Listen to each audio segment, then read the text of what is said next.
Hey, what's up, lightboltjoe here. Today we're going to discuss the brand new 2024 Amazon Prime original film, Red One.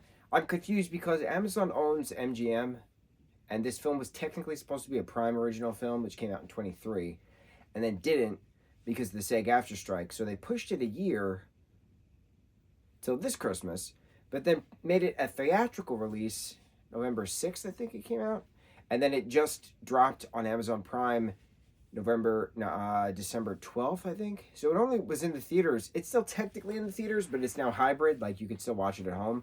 And it's the number one trending film on Amazon right now. It's a great film. It has its problems, don't get me wrong. It's still a great film, but I don't know what to call it, because is it technically an Amazon Prime original film if it premiered in the movie theaters? I don't know. I don't know, man. It's just weird when the streaming services then have the theatrical release of a film. Whatever. So, Dwayne The Rock Johnson, Chris Evans, Lucy Liu. You have, what's his name? Simmons, J.K. Simmons, playing Santa Claus. Nick, whose code name is Red One. And then you have Kieran Shipka playing the villain, Gryla, who is the Christmas witch. So it was neat having the little mythologies come into effect.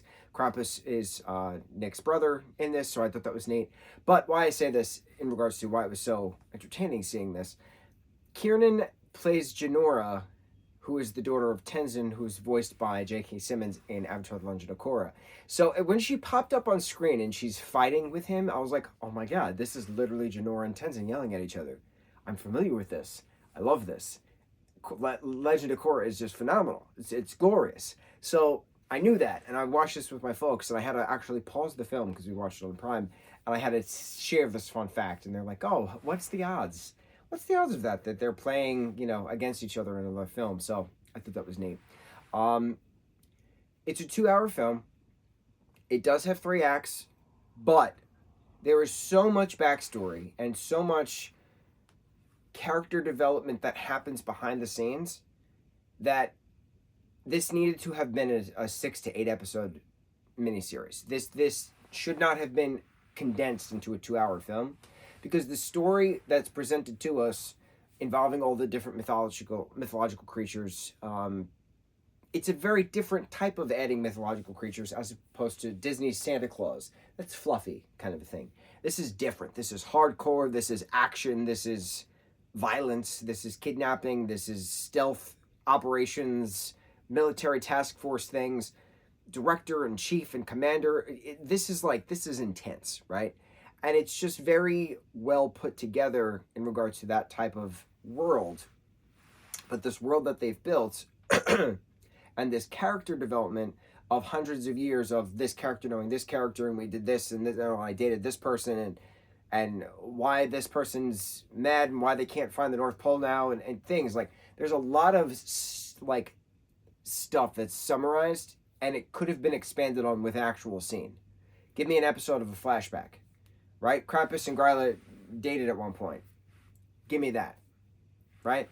I feel like this definitely could have been a 6 to 8 episode long series, and it would have done much better with the critics. Critics did not like this, but the audience liked this. So I don't know. It's one of those kinds of stories where it should have been longer as a TV series as opposed to condensed to a 2-hour film. In regards to it being a 2-hour film, I have questions because you presented me with a lot of information. And I want to know more. I want to know more about this world that was created. This world that was created is wonderful. Tell me more.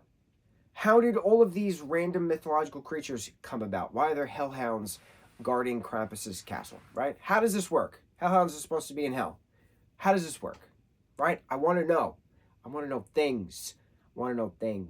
Why is Cal's, Dwayne The Rock Johnson's character, Cal, why does he have a random chicken keychain that is named Ellen that he uses as a distraction? Where's that story? So many things could have been expanded upon if this was a TV series, and it wasn't. But the overall meaning, keep the magic alive, spirit of Christmas, all that good stuff. Gave you the warm and fuzzies at the end. Jack's character changing. I enjoyed Chris Evans as the villain character kind of in this. Very cool. Then going to save his son Dylan. I enjoyed it. Wonderful film.